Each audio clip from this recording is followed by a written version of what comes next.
Just to start off by saying, we're not doctors. This is not medical advice. We're going to just talk about what worked for us and what we're personally doing. This is not advice to you. Today, we're going to talk about how to avoid weight gain this time of year. With Becky's No-No Diet. Let's go. Okay, so I guess I'll get started. I want to talk about a plan that can help you get started losing weight. And it's got to be something so simple that you don't have to write it down. You don't need notes. You don't need to just, too much in your head. You just want it easy peasy. No matter where you are, you can just think of it. So I say you have to get a no-no list. And you know what makes your body fat. Like, we all have different bodies. That is absolutely the truth. And our systems are all different, but we all know ourselves and we all know which foods make us fat. So everybody is different. I mean, there's people who have a 6-pack abs and all they do is eat Doritos all day. Darn it, that's not me. But that's true. So what I'm saying is we all know individually what makes us fat. So what you do on Becky's No-No list is you write down 3 things. We keep it simple in the beginning. You put three things on your no-no list. And no matter where you are, whose house you're at, what restaurant you're at, what meal you're sitting down to, you are not allowed to eat those 3 things that are on your no-no list. And the great thing about Becky's no-no list is you pick the 3 things that you know are the things that make you gain the most weight, or for me, the things you can't resist and then you eat too much of. Yeah, that can also be on the no-no list too, because like I said, we all know ourselves. So that's how you start the diet. You just have to have your no-no list. And what's nice about the no-no list is you build on the no-no list, the more momentum you pick up. So, once it's hard to get going. That's the hard part, is to get going. So you got to make that part easy. Once you kind of got a little momentum going, you're a little more enthusiastic about it, you've lost a few pounds, then you can start tweaking the no-no list and adding more foods to the no-no list. And the good thing is, it's not like you have to have this weird restrictive diet. You've lost a lot of weight, and if people go back, you can go back in time and look at our videos from years ago, and you can just see how much weight you've lost. Thank you. And it's with Becky's No-No List diet, and so many people have asked in the comments, how do you lose weight? It's the homesteading lifestyle, and it's also thanks to the No-No List diet. Yeah, I do want to say though, for us, my family, we have moved into eating like whole foods, since we homestead. And definitely try to start cutting out junk food. Like if something has a paragraph of ingredients, we're like, pass. Eat meat, which is a whole food. There's no additives in there. But the thing is, you can still get fat on whole foods. Yes. Nuts and seeds are whole foods. Very fattening. Just cheese is a whole food. Very fattening. Those 2 things were the first things on my no-no list, was pasta, cheese, and nuts. But mostly cheese and nuts were like the first thing on my no-no list. Just don't touch them. That's me. To this day, I just don't eat those things because I gain weight so easily, and those are very calorie-dense foods. And just a little bit can just blow it for you, and especially if you do a little bit every day, you're just completely derailed then. You're just off track all the way. Do you want to talk about what we have on our no-no list? Our combined no-no list? Just our individual. That's the thing. It's individual. And mine has changed too. I want to tell everybody what's on our no-no list. Okay, well, right now, but like I said, mine has changed through the years to tweak it down, and because it'll help people understand exactly how it works to explain our no-no list. Okay, so for me, what's on my no-no list is no gluten. I just find that gives me inflammation. It doesn't give me any digestion problems, but it does give me inflammation and my muscles are sore. So I've just figured that out, and so I just don't eat gluten. Of course, nuts are on my no-no list, and most dairy is on my no-no list. There's a couple things I will have a little bit of, like I will have whole, heavy cream in my coffee, but I measure it, 1 tablespoon. And then sometimes I'll have a little bit of yogurt, just like plain yogurt. And then maybe a little bit of cottage cheese. Like that's on my no-no list. Everything else, I mean, is on my no-no list. I'll just indulge a tiny bit in those, and I weigh them out.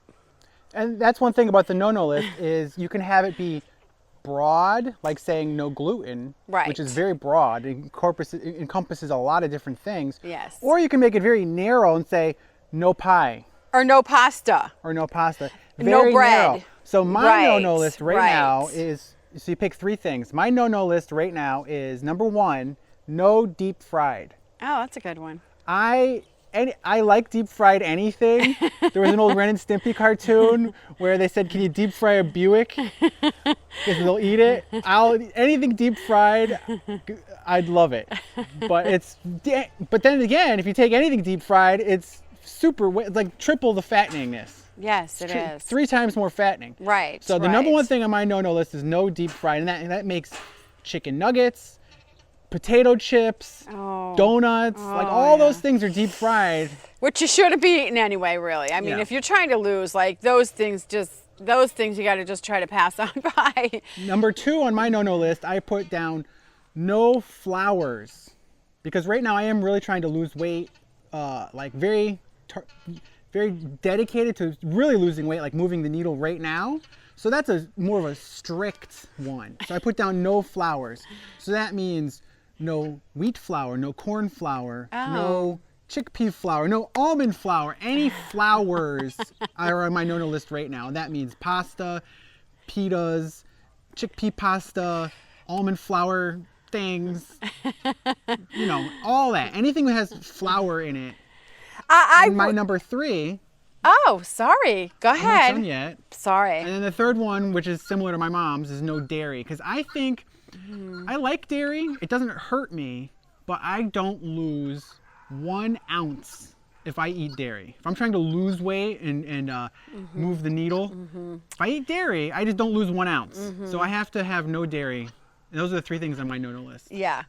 Ice cream, when I first started to, I would do I had more than 3 things, but I just tell other people when I'm telling them about how I lost weight, just start with 3 because, a lot of times 3 will get you going. And like I said, you can quickly add more to it. If you're humming along doing good, by all means, add a couple more to that and really get going. So, but for me, I've noticed ice cream, oh my gosh, I will gain weight. I can gain 30 pounds eating ice cream in a month. If I ate ice cream every day, I would gain 30 pounds in a month. No joke. I don't know why. It just does not agree with my body, or it loves my body too much. It wants to stay on there. And again, pasta, I just found that through the years, pasta would just pack on those pounds. So that always had to go on my no-no list. And once you reach your goal weight, you can be less restrictive with your no-no list. You might pull it back and just say, because then you're maintaining. No desserts. Yeah. That would be one. But or dessert once a week or something. Well, that's not really how that works. That's not how the no-no list works. But you have to be I'm changing it right now. Well, I'm not changing it because my no-no list has to be realistic because I'm going to have a no-no list for life. I'm never going to be able to just eat whatever I want. So my no-no list, I have my no-no list and I go by my no-no list, but once in a while, you can't be perfect all the time. So I will have frozen yogurt once in a while because it's just life is so boring if you're just going to be so perfect all the time. So that's the thing. You can't have 6, there's this thing called 6 minus 1 equals 0. Yes. So if you're perfect on your diet for 6 days, but then you go off your no-no list on the 7th day, you undo all that progress, so you have 0 progress for the week. Yes, and that's not what I'm talking about. Do you want to talk about our favorite tool? This is our favorite tool for losing weight. This has been better than hiring a personal trainer, than going to a fat camp, than anything, this thing. And let me tell you why. A lot of times, and I'm actually going to do this little experiment. I'm going to, it's so it's a scale.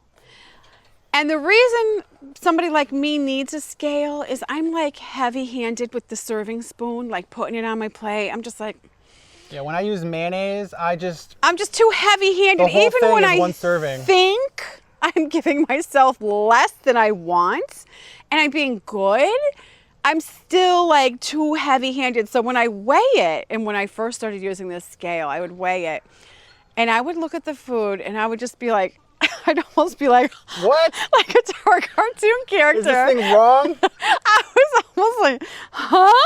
That can't be right. It's like Somebody's playing a trick on me. I'd be like, I could eat that in like literally each little pile. I'd be like, I could eat that in 2 bites. I'm like, I'm such a pig. Like I truly feel that way in my heart. Like I could just like, it was a spoonful practically. But the truth is, you know, especially in America, and it is true that we are so like warped on our view of a proper serving because of the serving sizes we get in restaurants. Of course, the restaurant wants you to come back, so they're going to give you lots of food. So you sit down and you're like, wow, this is a deal. You know, we're coming back here again. And that's exactly how you feel, and you're happy you're getting a lot for your money. But if you want to do anything with health or anything like that, it is like just warps your brain on what a proper serving is. So that's why this little handy scale is so awesome. It helps you so much. Slowly start to get the perception back of what a proper serving is. And just to visually see that and like connect the dots, which took me forever to do that. It just forever. I just kept looking at it like, is this all I get? I felt like, poor me. I felt sorry for myself. But, you know, it does get better and it does change to where you're like, get more used to it. So, you know, we're talking people, you know, I'm talking to a lot of people that are like 50 pounds or more overweight. You know what I mean? Those are the people that just need like a little technique to help them. You know, if you got 10 pounds to go, we almost don't feel sorry for you. We're like, that's not what we're talking about. And there's a lot of scales to choose from on Amazon, and so we found this one because we've tried a few different ones, and this one works good. It's cheap, but I mean it's inexpensive. It works good. It's reliable. We've had it for a long time. It has not broken. What I like about it too is you turn it on, but it also goes grams and ounces. Because when you read the label on some things, like meat, you go by ounces. How many ounces of meat you want to eat. But then if you're like scooping out something else, we'll just say the cottage cheese, for example, that goes by grams. So then you're like, oh, you just push the button and you switch it to grams. It's so easy. You know, you put the plate or the bowl on there and then you can tear it so it's not weighing the plate or the bowl, and you can just put the food right in the bowl. It's so convenient, so convenient. For years and years and years, I have been wanting vintage diner plates. I just love these things, the old ones from like the 60s and 70s, because they're the proper size. Back then, everybody was skinny. Tell them Everybody how you got had these. Such a great shape. Wait, I want to explain the plates though. Look how small that is, which is really the proper size. It's the dinner plate. And then we'll switch. We all remember the little oval breakfast plate. Is that adorable? It's tiny, but it's just enough room for a couple eggs, a few slices of bacon, maybe just a tiny, tiny little bit of potatoes. It's not a platter. If you compare these to the platters of food they give you in restaurants nowadays, it's astounding the difference. And then, of course, this adorable little bowl. I mean, it's just the right size. I've noticed when I'm weighing my food out how it fits on these plates perfectly. Looks about like 8 or 9 inches. I think that's like 8 It's 8 inches. inches. Yeah, it looks about like 8-inch plate, you know. So that's what you have to try to do to help you and just live your life like this at home. Like, who cares if they bring out a platter for one person in a restaurant? Tell them how you found these. Like, okay, so how I found these is I went to Cedar Key with my other son, James, and we were like driving around, enjoying ourselves. And then, you know, I just saw these crates of these plates on the side of the road. And I was like, stop the car. So we like pulled over, and I was over there like, they were kind of dirty and muddy, like they had been in a shed or something. And the people were just like putting them out to the trash, which was such a shame. There were so many of them. I figure it must have been their grandma or somebody that at one time had a little cafe over there in Cedar Key. So what I love about them is how old they are, but whatever this stuff is glazed with, it stays shiny. It doesn't, like, none of them are chipped, and like you can just scrub it and it just stays shiny forever. They're very easy to clean. Well, anyway, so if, you know, whatever dishes you decide to get, just make sure you get 8-inch dinner plates and the smaller bowl and the little breakfast plate. that is definitely going to help you get it in your head, you know, between the scale and the plates, the proper serving size. Otherwise, you know, I see a lot of people lose weight and they go like skinny and then they're like fat the next time you see them. How you can buy this scale is you can go to my website, Becky'sHomestead.com. Right at the top, there's a bar up there. Click on Becky's favorites. It's right there on the top. He made it like really easy to find instead of like scrolling through stuff. And the link is in the description too. And he puts a link in the description. So either way, you can just click it and then click to buy. And like I said, if you're really serious about like tracking what you're eating, losing weight, and you know, keeping it off too, that's the main thing. You know, you want to keep it off. Like I said, you don't want to be one of those people that go like skinny and you're like, wow, you look good. And then like you don't see him for a few months and it's like fat again. One thing that's helped me is to realize that you can't have going out to eat be entertainment, or food in general be entertainment. That's a good one. That Yeah, really that is a problem such a I've good had to one. deal with. We had to where overcome that. I use food as a reward. Oh, let's I go use out food to as entertainment. eat. I would be looking at Yeah. restaurants as like places to go. If Yes. I'm traveling somewhere, Yeah. instead of looking up museums or hiking trails, I'm looking up restaurants. You know, so Yes. what I've purposely been trying to do is when I'm gonna travel somewhere or do something, I'm looking up like hiking trails, museums, like cool Which really places to go. is so much more fun. Like when you get home, you're like, oh, that was like so much more fun than just going to a restaurant and eating. And also what I say now when I go out is like, just go to a coffee house and get a cup of coffee. Yeah, that can be like the treat. That's the treat. That's all you A get. And coffee, and not a sugary frappuccino. That's what I was going to say. Not one of those Double mocha what do we frap call with extra those? whip. So, you know, you're not allowed to get one of those sugary, like basically a coffee milkshake, right? My go-to is a decaf Americano with 2 creams, no sugar. But I was telling him the other day, you know, we were talking about it, and it's like when you lose weight, like that is your reward. Like it's awesome when you lose a little weight. You feel better, like your clothes fit you better, and you I should know. tell them about the pen pickup test. No matter who you are, however old you are, there's the pen pickup test, I call it, which I've noticed throughout the years, where you're holding your pen, and if you drop it by accident, if now, it's an ordeal to like pick that pen up. I've seen so many people over the years, and you just notice it after a while, where they'll like, you'll be doing something, and they're like signing paper, and they drop the pen, and then it's like, oh boy, and you gotta like, and like pick it up. It's an ordeal to pick up the pen. And really what that is not being flexible and maybe having a little too much weight on you, where, you know, bending down and picking up your pen or maybe like tying your shoes is an ordeal.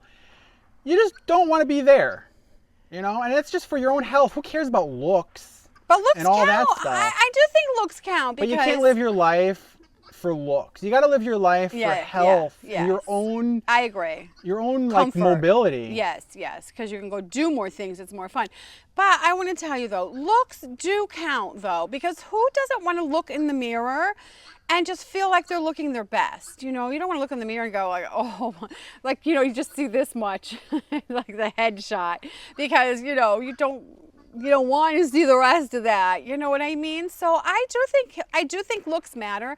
I don't think they're at the top of the list, but I do think they matter. You know what I mean?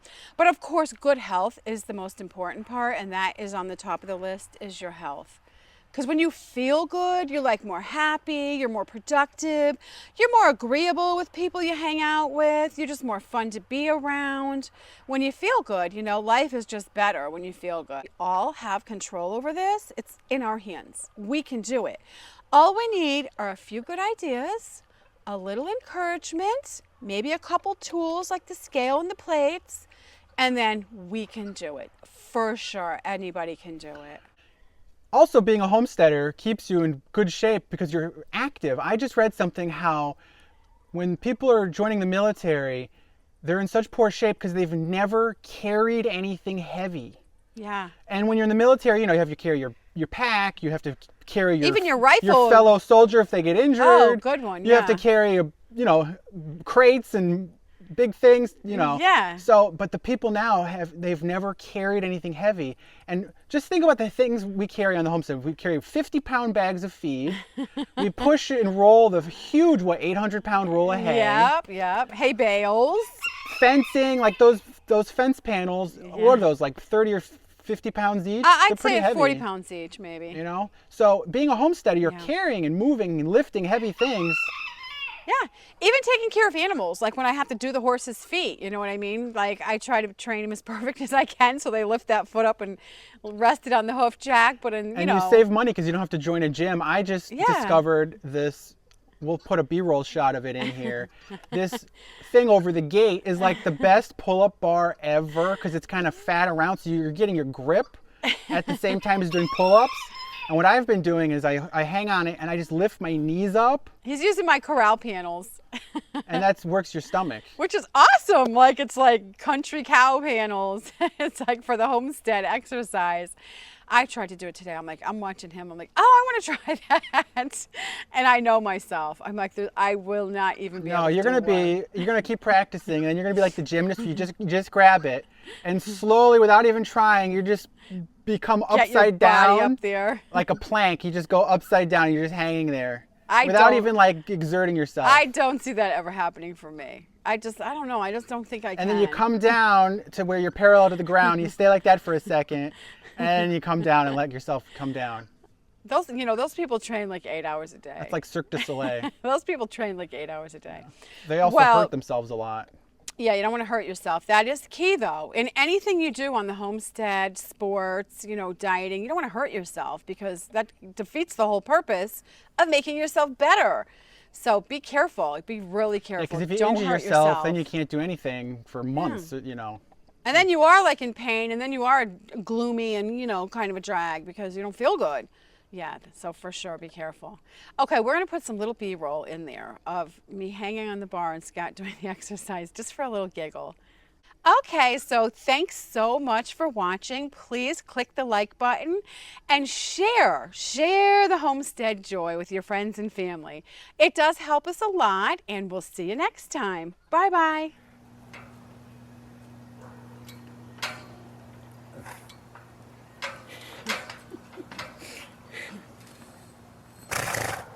Ta-da!